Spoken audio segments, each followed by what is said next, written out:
मुनीश्वर, पार्वती नंदन उस बालक को जीवित देखकर वहां उपस्थित हुए सभी लोग आनंद मग्न हो गए और सारा दुख विलीन हो गया।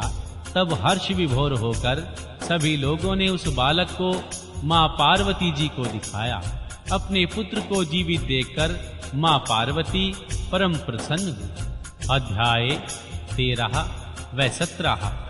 मां पार्वती द्वारा श्री गणेश जी को वरदान, देवों द्वारा उन्हें अग्र पूजा माने जाना, भगवान शिव के द्वारा श्री गणेश जी को सर्व अध्यक्ष पद का प्रदान और गणेश चतुर्थी व्रत का वर्णन। तत्पश्चात सभी देवताओं का उनकी स्तुति करके हर्ष पूर्वक अपने अपने स्थान को लौट जाना। श्री ब्रह्मा जी कहते हैं, मुने, जब विकृत स्वरूप वाले गिरजापुत्र गजानन व्याघ्र रहित होकर जीवित हो उठे, तब गणनायक देवों ने उनका अभिषेक किया। अपने पुत्र को देखकर मां पार्वती आनंद मग्न हो गई और उन्होंने हर्ष तिरेक से उस बालक को दोनों हाथों से पकड़कर छाती से लगा लिया।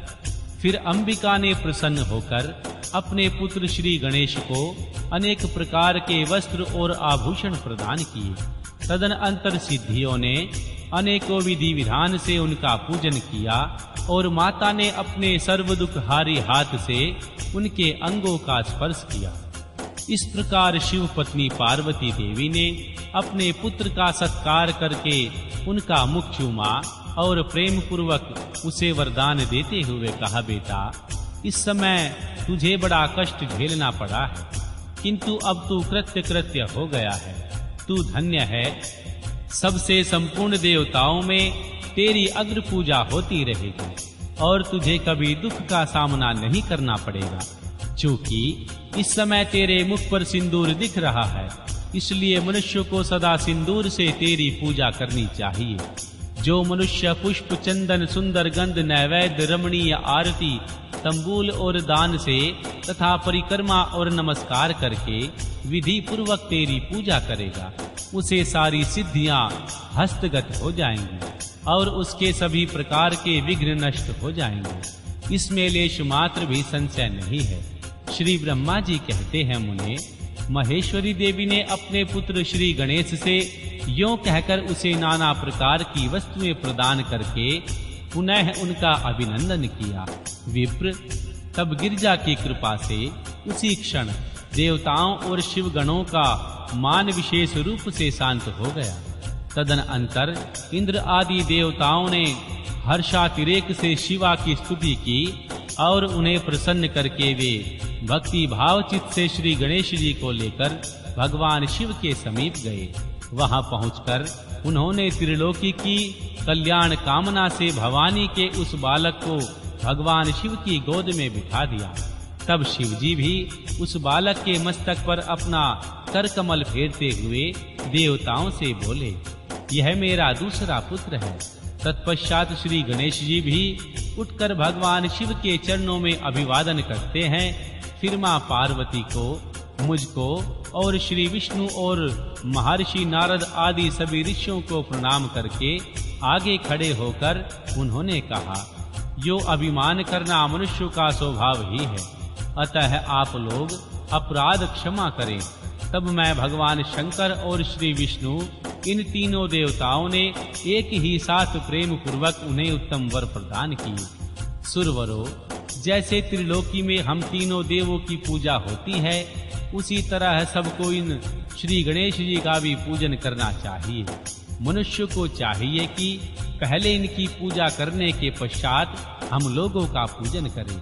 ऐसा करने से हम लोगों की पूजा संपन्न हो जाएगी। देवगणों, यदि कहीं इनकी पूजा पहले न करके अन्य देव का पूजन किया गया तो उनका पूजन का फल नष्ट हो जाएगा।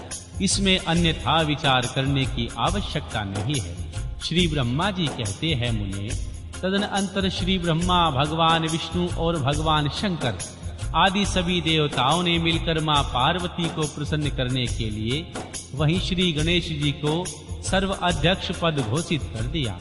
उसी समय भगवान शिव प्रसन्न चित्त मन से पुनः श्री गणेश को लोक में सर्वदा सुख देने वाले अनेकों वर प्रदान करते हुए बोले, भगवान शंकर ने कहा, गिरिजानंदन, निसंदेह मैं तुझ पर प्रसन्न हूँ।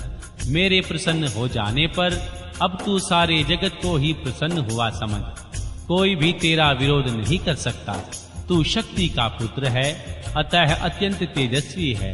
बालक होने पर भी तूने महान पराक्रम प्रकट किया है, इसलिए तू सदा सुखी रहेगा। विघ्ननाश के कार्य में तेरा नाम सबसे श्रेष्ठ होगा। तू सबका पूज्य है, अतः अब मेरे संपूर्ण गणों का अध्यक्ष हो जा। इतना कहे जाने के पश्चात महात्मा शंकर अत्यंत प्रसन्नता के कारण गणेश को पुनः वरदान देते हुए बोले, गणेश्वर, तू भद्रपद मास के शुक्ल पक्ष की चतुर्थी तिथि को चंद्रमा का शुभोदय होने पर उत्पन्न हुआ है।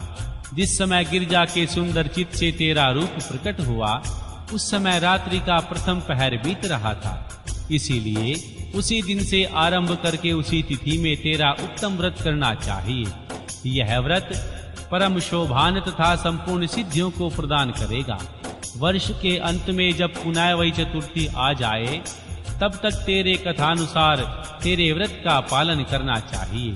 जिन्हें संसार में अनेक प्रकार के अनुपम सुखों की कामना हो, उन्हें चतुर्थी के लिए भक्ति पूर्वक विधि विधान से तेरा पूजन करना चाहिए।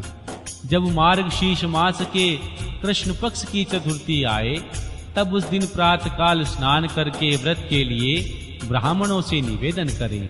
पूर्वोक्त विधि से उपवास करें। फिर धातु की, मूंगे की, श्वेत मदार की तथा मिट्टी की मूर्ति बनाकर उसकी प्राण प्रतिष्ठा करें और भक्ति भाव से नाना प्रकार के दिव्य गंधों, चंदनों और पुष्पों से उनकी पूजा करें। पुनः रात्रि का प्रथम पहर बीत जाने पर स्नान करके पूर्वादलों से पूजन करना चाहिए। यह दुर्वा जड़ रहित 12 अंगुल लंबी और 3 गांठों वाली होनी चाहिए।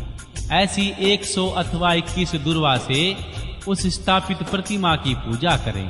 तत्पश्चात धूप दीप अनेक प्रकार के नैवेद्य, तंबूल, अर्घ और उत्तमोत्तम पदार्थों द्वारा श्री गणेश की पूजा करें और स्तवन करके उनके आगे प्राणिपात करें। जो गणेश जी की पूजा के पश्चात बाल चंद्रमा का पूजन करें। तत्पश्चात हर्ष पूर्वक ब्राह्मणों की पूजा करके उन्हें मिष्ठान का भोजन कराएं। उनके भोजन कर लेने के बाद स्वयं भी नमक रहित मिष्ठान का ही प्रसाद पाएं। श्री गणेश जी का स्मरण करके आपके सभी नियमों का विसर्जन कर दें। इस प्रकार करने से यह शुभ व्रत पूर्ण होगा। बेटा, यों व्रत करते करते जब वर्ष पूरा हो जाए, तब उस व्रती मनुष्य को चाहिए वह व्रत की पूर्ति के लिए व्रतोधादपान का कार्य भी संपन्न करे। इसमें मेरे आज्ञानुसार 12 ब्राह्मणों को भोजन कराना चाहिए। व्रती को चाहिए वह एक कलश स्थापित करके उस पर तेरी मूर्ति की पूजा करे। तत्पश्चात वेद विधि के अनुसार वेदी का निर्माण करके उस पर अष्टदल कमल बनवाए। फिर उसी पर धन की कंजूसी छोड़कर हवन करे।